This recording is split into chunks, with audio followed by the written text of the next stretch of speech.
Dear students, अस्सलाम वालेकुम। आज का हमारा टॉपिक है ancient birds and the evolution of flights. जैसा कि हम प्रीवियस लेक्चर में पढ़ रहे थे, हमने स्टार्ट किया था आर्कियोप्टेरिक्स के बारे में। इसका हमने थोड़ा सा इंट्रोडक्शन प्रीवियस लेक्चर में भी पढ़ा था। इसको रिवाइज करते हुए हम आगे मजीद हाइपोथेसिस पढ़ेंगे फ्लाइट से मुतल्लिक। तो जैसा कि आप लोगों को बताया गया था कि आर्कियोप्टेरिक्स दरअसल जर्मनी में 1861 में इसका फॉसिल रिकॉर्ड मिला था। जब इसका फॉसिल रिकॉर्ड मिला तो जर्मनी के साइंटिस्ट ने इसको कंसीडर किया कि ये फर्स्ट बर्ड है, एंशिएंट विंग। तो ये वर्ड आर्कियोप्टेरिक्स जर्मनी का ही वर्ड है, जिसका मीनिंग आप स्क्रीन पर भी देख सकते हैं, ancient wing. Wing mean bird. तो फर्स्ट बर्ड के लिए वर्ड आर्कियोप्टेरिक्स इस्तेमाल किया जाता है, लेकिन जैसे ही साइंस ने आगे इसकी स्टडी की तो पता चला कि आर्कियोप्टेरिक्स ट्रू बर्ड नहीं था। तो जब इसकी फॉसिल स्टडी की गई तो पता चला कि दरअसल इसके फॉसिल्स जुरासिक पीरियड से हैं, जो कि 150 मिलियन ईयर्स अगो ड्यूरेशन था। और करेक्टरिस्टिक्स क्या थी? करेक्टरिस्टिक्स ये थी कि ये पिजन के साइज का था और रेप्टेलियन टेल थी इसमें, और इनमें क्लाड फिंगर्स थे, यानी इनके फिंगर्स पर क्ला थे। और जो स्पेसिमेन हमें मिला 1861 में, वो स्पेसिमेन कंप्लीट भी नहीं था क्योंकि उसका हेड मिसिंग था। तो जैसे जैसे इसकी स्टडी आगे बढ़ती गई तो हमें काफी सारे आर्कियोप्टेरिक्स के और सैंपल्स भी मिले, जिसमें लिखा हुआ है कि 16 इयर्स लेटर आर्कियोप्टेरिक्स डिस्कवर हुआ कंप्लीट, जिसमें उसका हेड भी था। और जब स्टडी की गई कि आर्कियोप्टेरिक्स क्या ट्रू बर्ड है, तो पता चला कि ये ट्रू बर्ड नहीं है। ये इन बिटवीन है बर्ड्स और रेप्टाइल्स से। लेकिन ये इस थ्योरी को जरूर सपोर्ट करते हैं कि हमारे पास जो बर्ड हैं ये रेप्टाइल से इवॉल्व हुए हैं। रेप्टाइल्स और बर्ड के दरमियान कोई और फॉर्म नहीं थी कि हम किसी हाइपोथेसिस को ऐसी फॉर्म भी कहें कि बर्ड्स पॉसिबिलिटी है कि किसी और फॉर्म से भी इवॉल्व हुए हों। तो इसमें कोई डाउट नहीं है और ये बात क्लियर है कि बर्ड्स रेप्टाइल्स से ही इवॉल्व हुए हैं। तो दरअसल हमारा क्वेश्चन क्या है? एवोल्यूशन ऑफ फ्लाइट्स, जैसा कि आप स्क्रीन पर देख रहे हैं। तो इस एम के लिए, इस ऑब्जेक्टिव के लिए कि फ्लाइट बर्ड्स में कैसे इवॉल्व हुई, इसके लिए दो हाइपोथेसिस हैं। जैसा कि आप स्क्रीन पर देख रहे हैं, एक एवोल्यूशन ऑफ ग्लाइडिंग और एक एवोल्यूशन ऑफ फ्लाइट है, जो नेक्स्ट पेज पर आप देखेंगे। दरअसल ये क्या है? दरअसल दो कंसेप्ट हैं। एक कंसेप्ट ये है कि बर्ड्स में सबसे पहले ओनली ग्लाइडिंग आई। जैसा कि हमने प्रीवियस लेक्चर में भी पढ़ा था कि जब बर्ड्स इवॉल्व हो रहे थे तो उनके बॉडी पर फर नहीं थे, बल्कि कॉम्पैक्ट फ्लैट स्किन थी, जो एज अ विंग वर्क कर सकती थी। लेकिन ग्लाइडिंग में वही है। आप ऐसा देखें कि आजकल जो वर्ड स्काई ग्लाइडिंग यूज होती है, उसमें एक शख्स एक खास किस्म का कॉस्ट्यूम पहन के, जो बैट की तरह फ्लैपरी होता है, तो वो स्काई में ग्लाइड भी कर सकते हैं। अक्सर हॉलीवुड मूवीज में ये दिखाया जाता है।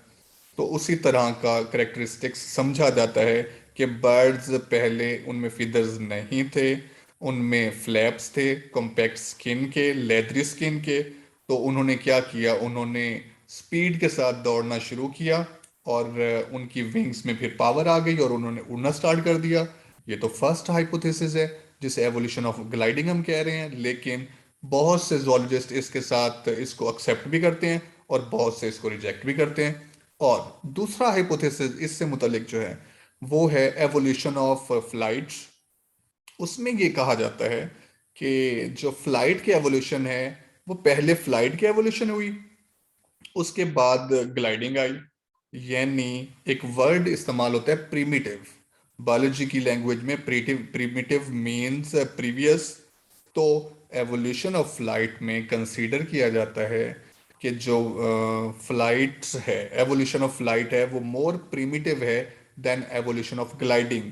तो जब हम ये दोनों हाइपोथेसिस पढ़ लेंगे तो उसके बाद हम देखेंगे कि हमें जो फॉसिल रिकॉर्ड मिले अदर देन आर्कियोप्टेरिक्स, तो इसके अलावा जो फॉसिल रिकॉर्ड हमें मिले, तो हमें पता चलेगा कि दरअसल हम क्लियर नहीं हैं कि हम किस हाइपोथेसिस को एक्सेप्ट करें और किसको रिजेक्ट करें। तो साइंटिस्ट ने अभी तक वो क्लियर नहीं है और वो इन दोनों ही हाइपोथेसिस के बीच में है कि अभी उन्होंने डिसाइड नहीं किया कि इनमें से बेस्ट हाइपोथेसिस कौन सा है। सिर्फ ये बता दिया जाता है कि वो क्लियर नहीं है कि एवोल्यूशन ऑफ फ्लाइट दरअसल कहाँ से हुई और कैसे हुई। क्यों? क्योंकि बहुत से फॉसिल रिकॉर्ड मिसिंग हैं। तो आए आज हम इसको पढ़ते हैं। तो जैसा कि आप हाईलाइटेड लाइन देख रहे हैं, there are two hypothesis about the origin of flight in birds. तो फर्स्ट है हमारे पास evolution of gliding. According to this hypothesis gliding was most primitive than flights. तो हमारे जो कीवर्ड्स हैं, सब स्टूडेंट्स इसको गौर से सुने कि जब हम एवोल्यूशन ऑफ फ्लाइट पढ़ेंगे तो उसमें वर्ड आएंगे, यहाँ है gliding was most primitive than flight, और वहां वर्ड आएंगे flight was most primitive than gliding. तो ये दोनों में सिमिलर वर्ड्स हैं, सिर्फ थोड़े से वर्ड्स चेंज है जो एक दूसरे को कंट्रास्ट करेंगे। Most zoologists consider Archaeopteryx as the oldest bird fossil। जैसा कि मैंने आपको कहा कि बहुत से साइंटिस्ट कंसीडर करते हैं कि जब आर्कियोप्टेरिक्स मिला तो वो ऐसा लगा जैसे वो ट्रू बर्ड ही है, लेकिन जब और फॉसिल रिकॉर्ड मिले और करेक्टरिस्टिक्स देखी गई तो पता चला कि ये ट्रू बर्ड नहीं है। लेकिन जर्मन लैंग्वेज में आर्कियोप्टेरिक्स मीन्स फर्स्ट बर्ड। इसको अभी हम देखेंगे गूगल इसके बारे में क्या कहता है। It is very close to the main line of evolution between the reptiles and birds। लेकिन एक बात श्योर थी, वो ये श्योर थी कि आर्कियोप्टेरिक्स अगर ट्रू बर्ड नहीं है तो in between the reptile and birds है। The lifestyle of Archaeopteryx supports the hypothesis on the origin of flights। तो जो आर्कियोप्टेरिक्स का लाइफस्टाइल और उसकी एक्सटर्नल मॉर्फोलॉजी थी, उसके साथ साथ किसी हद तक इंटरनल मॉर्फोलॉजी भी तो हाइपोथेसिस को सपोर्ट करती है कि एवोल्यूशन ऑफ फ्लाइट यहाँ से हुई। लेकिन इसमें कुछ ड्रॉबैक्स हैं जो हमें बताते हैं कि और हाइपोथेसिस भी पॉसिबल है। The clavicles wishbone of Archaeopteryx were well developed। इनमें क्लेविकल तो वेल डेवलप्ड थी ही, लेकिन जो मसल्स अटैचमेंट के लिए बाकी बोन्स थी वो इतने स्ट्रॉन्ग नहीं थी कि वो पावर दे सकें विंग्स को, ताकि ये और बाकी जो बर्ड हैं वो फ्लाइट कर सकें और इस हाइपोथेसिस को सपोर्ट कर सकें। Clavicle provides point of attachments for wing muscles. ये तो हमने फिजिकल क्लास में भी पढ़ा था कि हमारे पास क्लेविकल वो बोन है जिसके साथ मसल्स अटैच होते हैं, और जब बर्ड्स फ्लाई करते हैं तो सारा का सारा रोल ये बोन प्ले करती है। दिस स्टर्नम, हम ये वर्ड अलग अलग देखेंगे।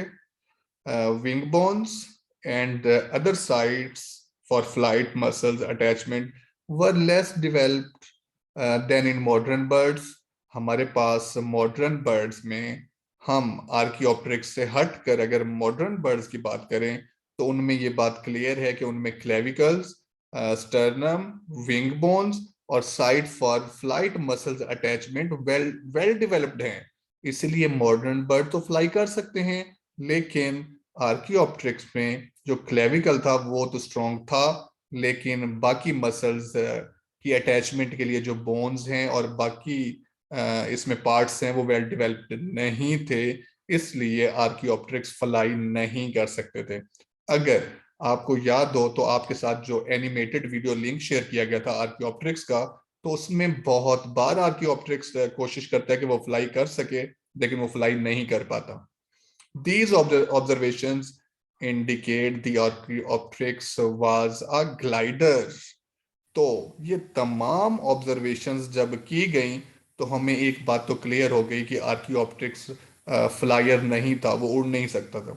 वाज अ ग्लाइडर, वो सिर्फ ग्लाइड कर सकता था कि वो तेज दौड़ता था। उसके जो विंग्स भी थे, लेकिन विंग्स फ्लाई के लिए सपोर्टिव नहीं थे। कोशिश उसने बहुत की, वो एक बड़े सारे पहाड़ से जाके जंप भी लगा देता है कि वो इन विंग्स को किसी तरह पावर दे और ये उड़ना स्टार्ट हो जाए, लेकिन वो उड़ नहीं पाया। तो उसी को हम देख रहे हैं।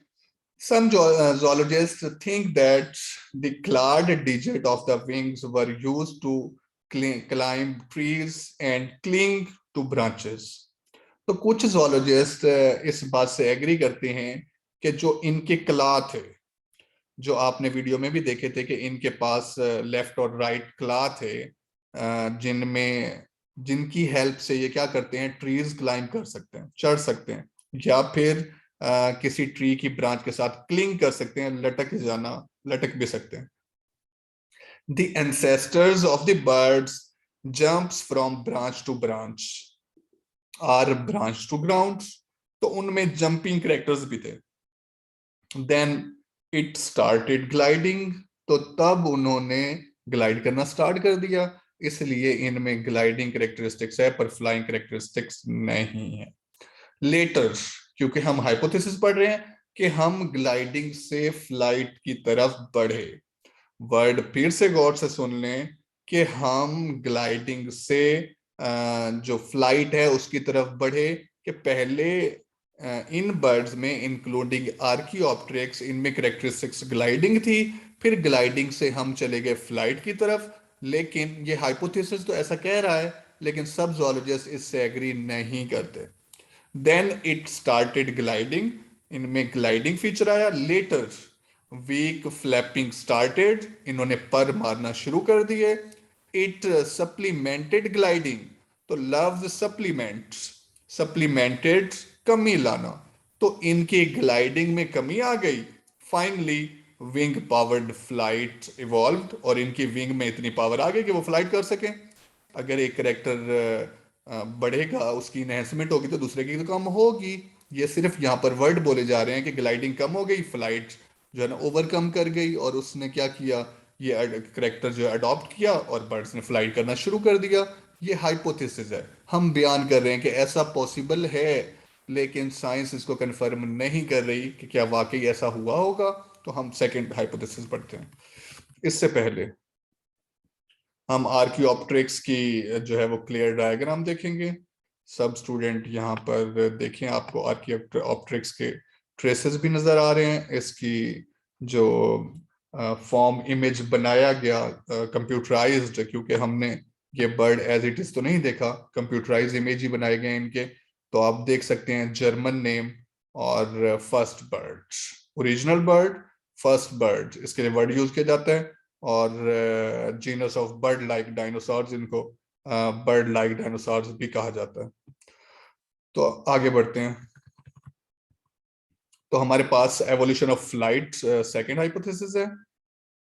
तो एवोल्यूशन ऑफ फ्लाइट, जैसा कि मैंने आपको कहा कि हमने एवोल्यूशन ऑफ ग्लाइडिंग में पढ़ा कि gliding was more primitive than flights, लेकिन एवोल्यूशन ऑफ फ्लाइट इस चीज को सपोर्ट करती है कि जो फ्लाइट है was more primitive than gliding, कि जो फ्लाइट है वो पहले से है ग्लाइडिंग की निस्बत। अगर ऐसा है तो फिर तो हमारे लिए ये मुश्किल काम हो जाएगा कि हम किस थ्योरी को सपोर्ट करें, किस हाइपोथेसिस को सपोर्ट करें। According to this hypothesis, flight was more primitive than gliding. ये तो totally opposite contrast हो गया। Some zoologists studied the hind limb structure of the earliest birds. जब hind limb structure पढ़ा गया तो उसमें देखा गया कि ऐसा भी possible है। It suggests that they were bipedal. हमने पढ़ा था इसके बर्ड्स के फर्स्ट लेक्चर में कि बाईपेडल और ट्राईपेडल। तो इनके विंग्स जो इनकी फ्लाइट में सपोर्ट करेंगे, अगर दो हैं तो बाईपेडल, थ्री हैं तो उनको हम थ्री डायनासोर्स की फॉर्म कह रहे थे। तो उसमें ये वर्ड दिया हुआ है, दे रन एंड होप। तो ऑन द ग्राउंड के दौड़ते थे, ठीक है। They use their wings for capturing flying insects from air and ground, कि जब फॉसल्स की स्टडी की गई कुछ बर्ड्स की, दरअसल वो ट्रू बर्ड नहीं थे, वो इवॉल्विंग टू बर्ड्स की तरफ जा रहे थे। दरअसल वो रेप्टाइल से निकलकर एवोल्यूशन हो रही थी बर्ड्स की तरफ। तो उनमें ये करेक्टर्स थे कि अपने विंग की मदद से वो क्या करते थे, फ्लाइंग इंसेक्ट्स को पकड़ते थे और ग्राउंड पर जंप भी लगाते थे। They use their wings for capturing flying insects from air and ground. Their teeth and claws resembled talons, claw of eagle। तो इसकी प्रोनाउंसिएशन आप लोगों ने एग्जैक्ट बोलनी है। ऑफ मॉडर्न प्रेडेटरी बर्ड्स, आजकल जो हमारे पास ईगल है वो मॉडर्न बर्ड है, और वो प्रीडेटर भी है, और इनकी रिजेम्बलेंस जैसे क्लास थे प्रीवियस बर्ड में, जो ट्रू बर्ड नहीं थे, दरअसल इवॉल्व हो रहे थे रेप्टाइल से और बढ़ रहे थे बर्ड्स की तरफ। लेकिन हमारे पास जो मॉडर्न बर्ड हैं उनमें तो टीथ नहीं हैं, लेकिन उनमें टीथ थे, टीथ भी थे, क्ला भी थे। आज क्ला हैं, टीथ नहीं है, उस वक्त टीथ थे, क्ला भी थे। तो इसका मतलब ये हुआ कि ये रेप्टाइल्स से बर्ड्स की तरफ बढ़ तो रहे थे, लेकिन ये ट्रू बर्ड अभी तक नहीं बने थे। They used these teeth and claw for grasping prey, पकड़ने के लिए अपने शिकार को। Wings provided stability during horizontal jump by pursuing prey. जब ये प्रे का पीछा करते थे तो इनकी जंपिंग के लिए, इनकी स्टेबिलिटी के लिए, ताकि ये स्टेबल भी रहें, तो ये विंग्स रोल प्ले करते थे। They also started flights over short distances, तो शायद इन्होंने अपने प्रे के पीछे कुछ ज़्यादा ही दौड़ लगाई होगी। और ज़्यादा दौड़ लगाने से हमारा ट्रेंड क्या है कि ज़्यादा दौड़ लगाने से जितने भी एथलीट्स हैं वो एक्सपर्ट हो जाते हैं, उनमें नंबर ऑफ माइटोकॉन्ड्रिया बढ़ जाते हैं, और उनमें एनर्जी लेवल भी अक्सर बढ़ जाता है, और वो ज़्यादा टफ और फिट होते हैं।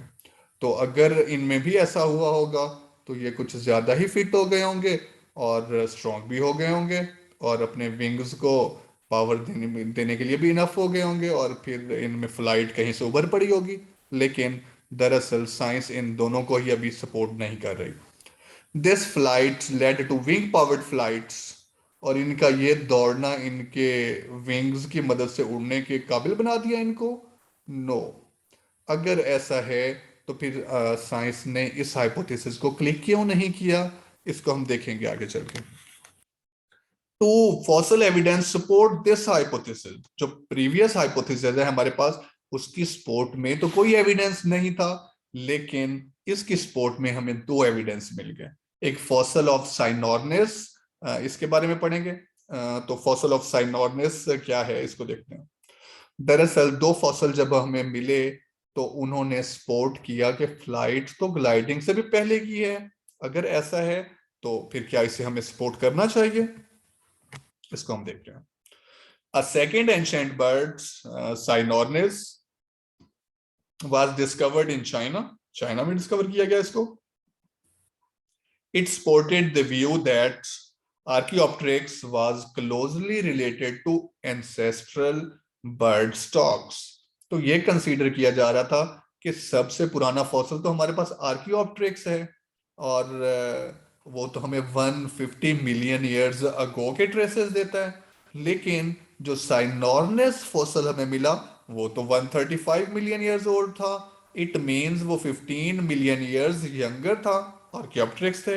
अगर ऐसा है तो फिर तो ये ज्यादा सपोर्ट तो नहीं कर सकता, क्योंकि 15 मिलियन ईयर्स अगो कोई कम ड्यूरेशन तो नहीं है। उसमें तो किसी भी स्पीशीज में म्यूटेशन और फिजियोलॉजी में चेंज तो आ सकता है, उसकी मॉर्फोलॉजी में भी चेंज आ सकता है। तो इसलिए क्योंकि हमें ये मिला 135 मिलियन ईयर्स अगो ओल्ड का फॉसल, और जब हम नेक्स्ट सेकंड फॉसल पढ़ेंगे तो वो 50 मिलियन ईयर्स यंगर होगा आर्कियोप्टेरिक्स से। तो इसलिए इन एविडेंस को भी इतना ऑथेंटिक नहीं लिया गया। A second ancient bird, Cynornis, was discovered in China. It supported the view that Archaeopteryx was closely related to ancestral bird stock. हमारे पास बर्ड्स के जो एंसेस्ट्रल थे उनमें स्टॉक में तो उसको शामिल कर लिया गया आर्कियोप्टेरिक्स के साथ, लेकिन हम दोनों को सिमिलर कहें ऐसा नहीं है। Cynornis fossils are 135 million years old. It was only 15 million years younger than Archaeopteryx. जैसा मैंने बताया बिल्कुल वैसा ही है। Cynornis has some primitive dinosaur-like characteristics. अगर तो हमारे पास आर्कियोप्टेरिक्स में भी डायनासोर कैरेक्टरिस्टिक्स हैं तो जाहिर है फिर इसमें भी होंगे। It also had characteristics similar to modern birds. तो इसमें खसूसियात मॉडर्न बर्ड जैसी भी थी। These characteristics are, क्या क्या characteristics हैं? They had the shortened body and tail. Body छोटी हो गई और इनमें टेल भी ना होने के बराबर हो गई। कैसे? इसके फॉसल की डायग्राम हमारे पास गूगल में मौजूद है, वो भी हम देखते हैं। Its sternum has a large surface area for flight muscles attachment. और इसका स्टर्नम, जैसे हमने प्रीवियस हाइपोथेसिस में पढ़ा था कि उनमें जो स्टर्नम और बाकी बोन्स थी मसल्स अटैचमेंट के, वो इतनी सपोर्टिव नहीं थी, लेकिन इसमें सपोर्टिव थी और surface area for attachment of muscles भी इंक्रीज कर गया था। The class were reduced. आजकल हमारे मॉडर्न बर्ड्स में तो क्लास नहीं होते और इनमें भी क्ला नहीं थे, तो इसका मतलब रेप्टाइलियन कैरेक्टरिस्टिक से मॉडर्न बर्ड्स की तरफ बढ़ रहे थे, एवोल्यूशन हो रही थी। The forelimbs were modified for folding of wings at rest। तो जो forelimbs थे, दरअसल बर्ड्स में तो हमारे पास forelimbs होते ही विंग्स हैं जो उनकी फ्लाइट में रोल प्ले करते हैं, तो इनमें forelimbs भी थे।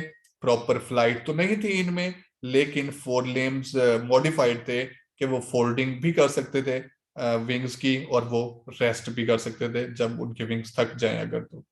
These characteristics indicate that powered flight was well developed in birds 135 million years ago।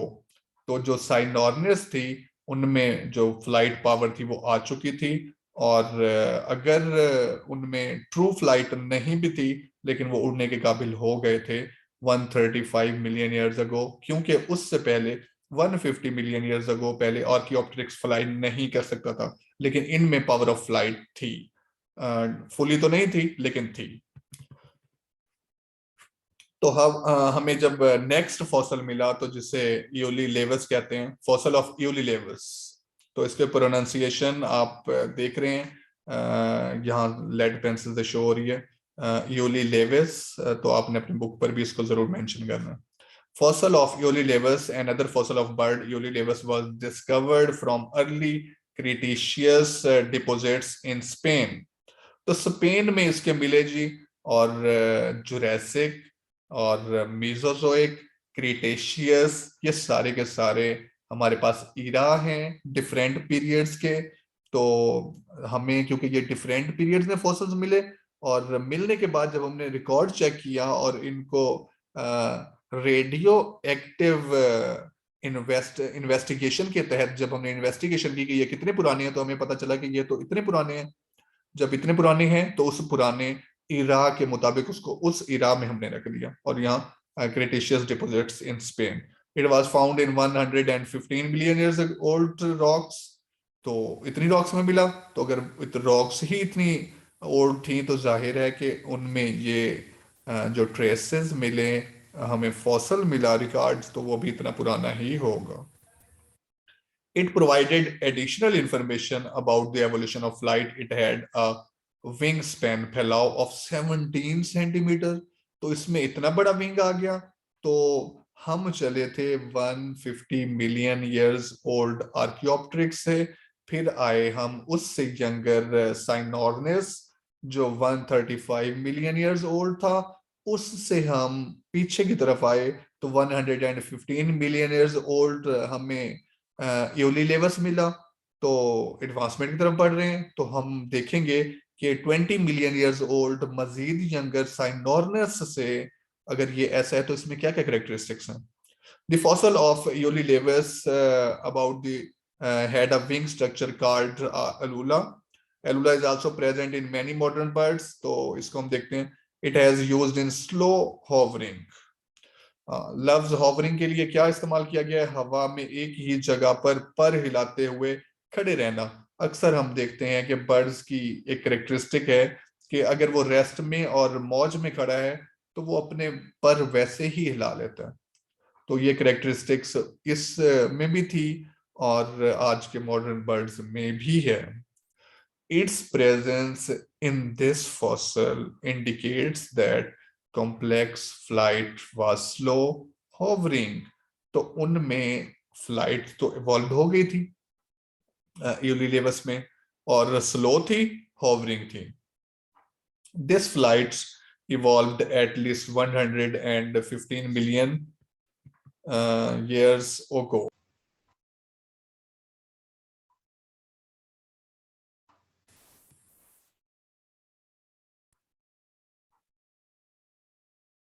तो अभी हम देख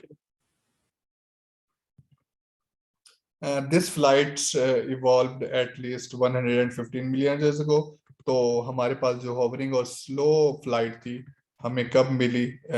115 मिलियन ईयर्स अगो, और जब हमने देखा कि हमें फॉसिल रिकॉर्ड चाइना में मिला, जिसे योलीलेवस कह रहे हैं हम। तो इसके मुतालिक जो कंक्लूडिंग रिमार्क्स हैं वो हम देखेंगे। कहाँ देखेंगे? इसमें देखेंगे।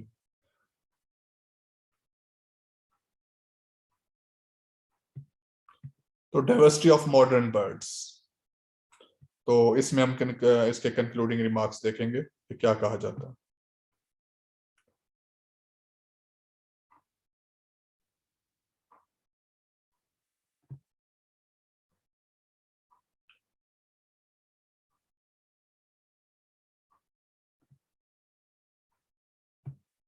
Okay, Archaeopteryx, cyanosis, diversity of modern birds.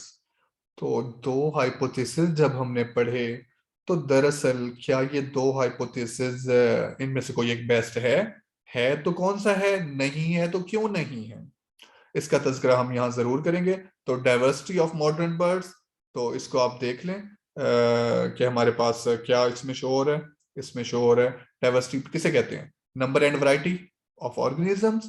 तो यहाँ डाइवर्सिटी ऑफ मॉडर्न बर्ड्स की बात हो रही है, तो बर्ड्स की हम देखेंगे कितनी स्पीशीज हैं, कितने ऑर्डर्स हैं, और कौन सा हाइपोथेसिस फ्लाइट को सपोर्ट करता है। Archaeopteryx, cyanosis, then Eolylevus are transition between reptiles and birds. But zoologists do not know about the direct ancestors of modern birds. तो इन हमें 3 फॉसिल्स मिले, तो zoologist अभी तक क्लियर नहीं है कि डायरेक्ट इन मॉडर्न बर्ड्स का फॉसिल कौन है। तो इन बिटवीन, तो हमारे पास फुली श्योर नहीं है zoologist कि इन 3 में से दरअसल मॉडर्न बर्ड्स कहाँ से इवॉल्व हुए। Many fossils of the birds have been found between the period of 100 million and 70 million years ago. तो दरअसल क्योंकि हमारे पास फॉसिल रिकॉर्ड मिसिंग है 100 से 70 मिलियन ईयर्स अगो का, तो जिसकी वजह से हम राइट आंसर पर नहीं पहुंच सके। Some of these birds were large flightless birds, तो काफी सारे फ्लाइटलेस बर्ड थे। Others were adopted for swimming and diving. तो आप लोगों ने एक बर्ड का नाम सुना होगा जिसे पेंगुइन कहते हैं।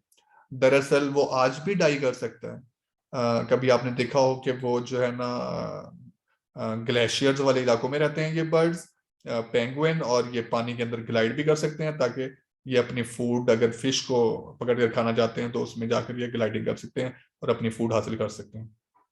इसका मतलब स्विमिंग और डाइविंग भी है उनमें। सम वर फ्लायर्स, तो उड़ भी सकते थे कुछ। Most birds like Archaeopteryx had reptile like teeth, तो इनमें टीथ थे। मोस्ट ऑफ द lineage, बहुत इंपॉर्टेंट लाइन यहाँ से स्टार्ट हो रही है, इसलिए आप अगर गौर से देखें तो यहाँ डॉट भी लगा हुआ है सेंटेंस के स्टार्ट में। तो most of the lineage of these fossils have become extinct. तो हमारे पास क्योंकि फॉसिल्स में जो स्टडी हमने करनी थी मॉडर्न बर्ड्स तक, बीच के कुछ फॉसिल्स गायब हैं जो अभी हमें तक नहीं मिले, तो जिसकी वजह से हम करेक्ट आंसर पर नहीं पहुंच सके। The dinosaurs were also belong to this lineage, तो डायनासोर्स भी इस lineage से बिलोंग करते थे। They become extinct at the end of the Mesozoic era, और ये इंपॉर्टेंट लाइन है कि डायनासोर कब एक्सटिंक्ट हुए थे, तो Mesozoic era में हमारे पास एक्सटिंक्ट हुए थे dinosaurs. Some of the few birds survived, कुछ बर्ड सर्वाइव कर गए। These birds enter into the tertiary period, tertiary period में चले गए। They were the ancestors of modern toothless birds. अब कहा जा रहा है कि हम हाइपोथेसिस को तो किसी को खास सपोर्ट नहीं कर सकते, लेकिन ऐसा हुआ होगा कि जो बर्ड्स बच गए, एक्सटिंक्ट नहीं हुए, और हमारे पास उनका रिकॉर्ड अभी नहीं है, लेकिन मॉडर्न बर्ड्स उनसे ही इवॉल्व हुए होंगे और उनमें टीथ नहीं होंगे। The phylogeny of the modern birds is controversial, और के फाइलोजेनेटिक स्टडी मॉडर्न बर्ड्स की कंट्रोवर्शियल है, मुतनाज़े है। अभी उस पर कंप्लीटली तमाम जोलॉजिस्ट ने एग्री नहीं किया। The adaptive radiations has produced about, तो जब जो बर्ड्स बच गए थे और उनसे मॉडर्न बर्ड बने, तो बर्ड जितनी अकसाम के बर्ड बने, तो उसको हर एक को हम एक रेडिएशन कह दें। आपको पता है कि जब भी हम फाइलोजेनेटिक ट्री बनाते हैं तो उसमें एक लाइन ड्रा करते हैं जो एक स्पेसिफिक ऑर्गेनिज्म को शो करती है, तो रेडिएशन लाइन के लिए वर्ड इस्तेमाल किया गया है। तो उन बचे हुए बर्ड्स से बर्ड्स की कितनी लाइनें निकली? 9100 species of living birds. They are divided into about 27 orders, 27 order और 9100 species. This classification is based on species कैसे अलग की गई, उनके करेक्टरिस्टिक बिहेवियर्स पर, सॉन्ग्स पर, और एनाटॉमिकल डिफरेंसेस पर, और इकोलॉजिकल नाइचर्स पर। और आपने एफएससी में पढ़ा हुआ है कि niche is the profession of an organism, के बिहेवियर ऑफ एन ऑर्गेनिज्म। दरअसल नाइच और हैबिटेट को आप लोगों ने मिक्स नहीं करना। Habitat is the place where an organism live, while niche is the profession of an organism और बिहेवियर ऑफ एन ऑर्गेनिज्म। तो आज का हमारा ये टॉपिक कंप्लीट हुआ। तो इस टॉपिक से मुतल्लिक आपके कोई भी क्वेश्चन हो तो आप कमेंट बॉक्स में जरूर मेंशन करें, तो इसको हम नेक्स्ट क्लास में डिस्कस करेंगे। अपना ख्याल रखिएगा। अल्लाह हाफिज।